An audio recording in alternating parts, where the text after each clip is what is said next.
When we talk about the so-called safe distance for detonating 150 kiloton nuclear charge, it was 500 meters. You remember I explained it to you. So when we made the nuclear explosion at the depths of 500 meters, it will create a cavity of 100 meters, and still there is a 400 meters of the soil.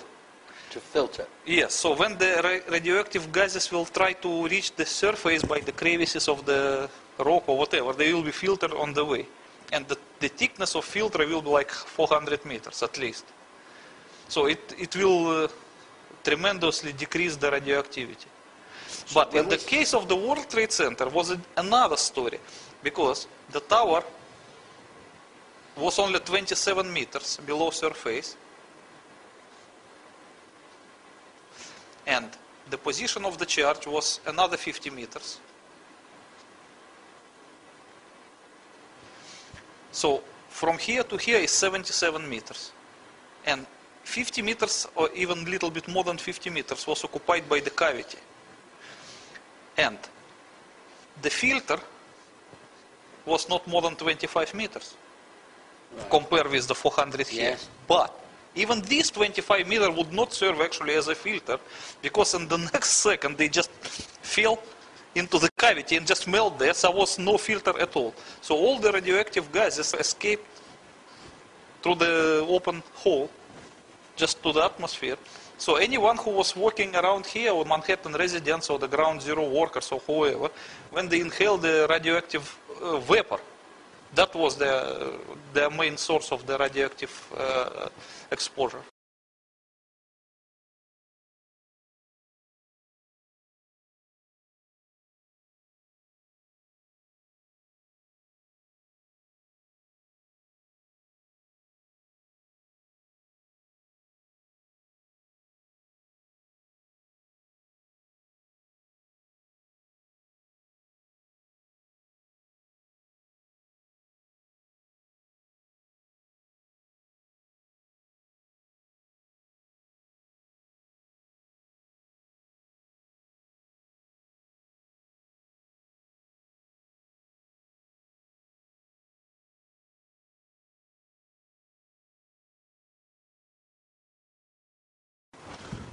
Okay. Before we go on to talk about the medical impact, Yes. let's just stay on this shockwave that's shot through the building, pulverizing steel, human beings, desk, computers, carpet, photographs, everything in the way, and turning it into what resembles just microscopic dust, flying all over Manhattan and flying into the cavity. Yes, but very little percentage went to the cavity. Probably maybe 85 was just scattered around Manhattan. Right. And the minor part went And the down. composition of that dust is either concrete or steel, or it's just terribly fine. No, it was not like a plasma. Of course, you can distinguish the structure of actual material. And the various commissions, especially independent ones, who studied the samples of dust, Yes. found that the dust was represented mostly by the steel, fine grounded steel, because the major part of the tower was a steel. The concrete was very little compared to the steel. 200,000 tons of steel. Yes. And you know that concrete, compare the volume of concrete used in the tower's construction was negligible compared to the volume of steel, because concrete was used only in the thin slabs of the floors, and nothing else than that. Okay, So that's why the most part of the dust was represented by steel dust, while some minor part was also a furniture dust, carpet dust, concrete dust, and of course a human being dust, because human beings were reduced to the same state. You have 210-story office buildings. You don't find a desk. You don't find a chair. You don't find a telephone, a computer. The biggest piece of a telephone I found was half of the keypad, and it was about this big. The building collapsed to dust. Okay, just before we move on, the cavity at this point is still an enormous temperature. Yes. thousands of degrees of Celsius. Thousands. It should be 8,000 and more than that. And that would take a long time to cool down. Yes, completely cool down with the 150 kiloton, it will take at least 1 year.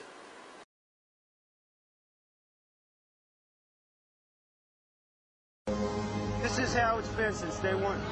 Oh, it's unbelievable. And this is 6 weeks later, almost 6 weeks later.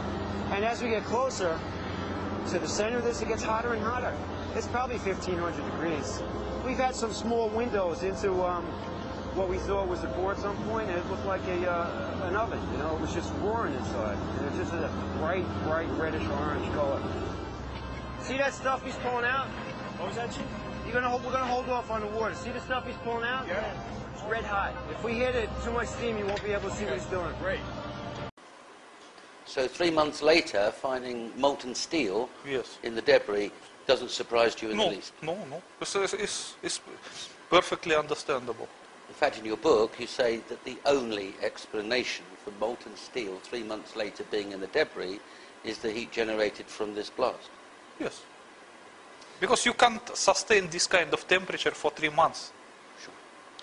And you discredit the suggestion that it might be a thermite device. Of course, because that so-called thermite theory is just one of the conspiracy theory born out of desperation. Because people, they cannot find the logical explanation why that steel tower collapsed.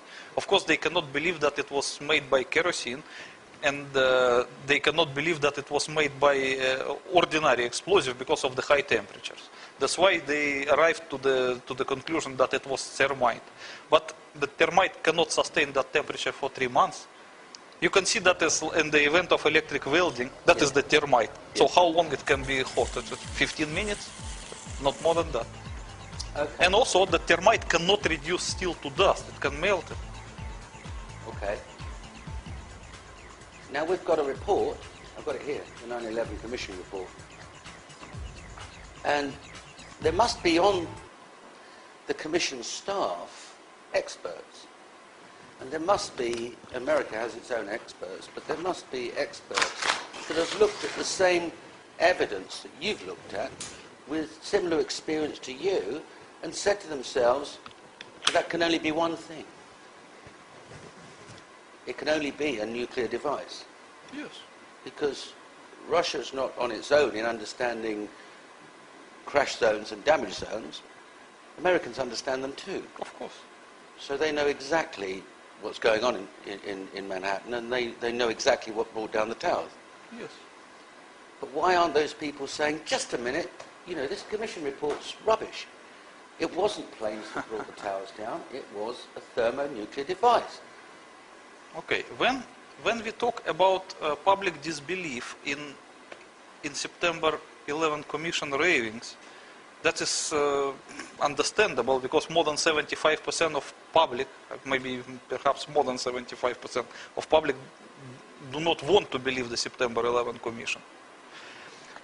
But to reconcile oneself with the idea that it was a nuclear device is not so easy, because it's just a psychological problem. Not many people, they can believe that the American government is capable of demolishing the buildings in the middle of the city by the nuclear explosion. It's just difficult to believe. It's just a psychological problem. Well, I would understand that.